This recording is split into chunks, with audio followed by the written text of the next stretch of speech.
কিশোরগঞ্জের পাগলা মসজিদ পরিদর্শন শেষে ধর্ম উপদেষ্টা ডক্টর আ.ফ.ম খালিদ হোসেন হুঁশিয়ারি দিয়ে বলেছেন, মাজার, মসজিদ, মাদ্রাসা বা এতিমখানায় হামলা চালালে বা ধ্বংসের চেষ্টা করলে কাউকে ছাড় দেয়া হবে না।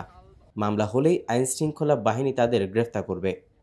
রবিবার দুপুরে কিশোরগঞ্জের পাগলা মসজিদ পরিদর্শন শেষে সাংবাদিকদের এক প্রশ্নের জবাবে ধর্ম উপদেষ্টা ডক্টর আ.ফ.ম খালিদ হোসেন বলেন, সম্প্রতি দেশের বিভিন্ন স্থানে কিছু মাজারে হামলার ঘটনা ঘটেছে, যা নিয়ে আইনশৃঙ্খলা রক্ষাকারী বাহিনীর কাছে বিস্তারিত রিপোর্ট রয়েছে।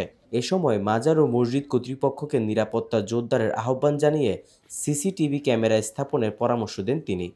মাজার এবং মসজিদ কর্তৃপক্ষকে অনুরোধ করবো, আপনারা সিসি ক্যামেরা বসান। কোনো দুর্বৃত্ত যদি মসজিদে, মাজারে হামলা চালায় তাহলে তাকে চিহ্নিত করা সহজ হবে। এবং ইতিমধ্যে বিভিন্ন জায়গায় মামলা হয়েছে, কিছু মানুষকে গ্রেপ্তারও করা হয়েছে। তো সামাজিক সচেতনতা লাগবে। এগুলো আপনি একেবারে প্রতিটি মাজার আপনি পুলিশ নিয়োগ করবেন কোথায়? সে ফোর্স তো আমাদের নাই। এর আগে ধর্ম উপদেষ্টা কিশোরগঞ্জের নির্মাণাধীন জেলা মডেল মসজিদ ও ইসলামিক সাংস্কৃতিক কেন্দ্র পরিদর্শন করেন।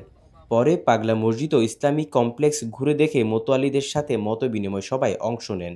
ফান্ডে বর্তমানে 90 কোটিরও বেশি টাকা রয়েছে জানিয়ে তিনি জানান, পাগলা মসজিদের দৃষ্টিনন্দন ইসলামিক কমপ্লেক্সের কাজ দ্রুত শুরু হবে।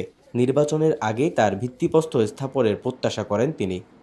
বর্তমান আধুনিক তুরস্কে বসফরাস প্রণালীর পাশে যে মসজিদগুলো আছে, দৃষ্টিনন্দন, মাল্টিপারপাস, ওইটার আদলে পাগলা মসজিদ কেন্দ্রিক একটা ইসলামিক কমপ্লেক্স গড়ে তোলা হবে।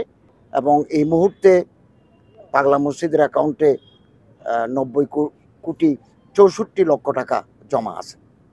এবং 12 সদস্যীয় বিশিষ্ট কমিটি জেলা প্রশাসক মহোদয়ের নেতৃত্বে ওনারা কাজ করে যাচ্ছেন। অত্যন্ত স্বচ্ছতা, দক্ষতার সাথে এই কাজ তারা আঞ্জাম দিচ্ছেন।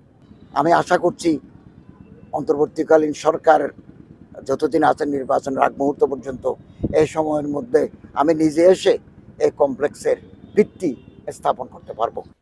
দুপুরে তিনি আল জামিয়াতুল ইমদাদিয়া কর্তৃক আয়োজিত ইসলামিক অর্থনীতির গুরুত্ব শীর্ষক আলোচনা সভায় প্রধান অতিথি হিসেবে যোগ দেন এবং সেখান থেকে ব্রাহ্মণবাড়িয়ার উদ্দেশ্যে যাত্রা করার কথা রয়েছে।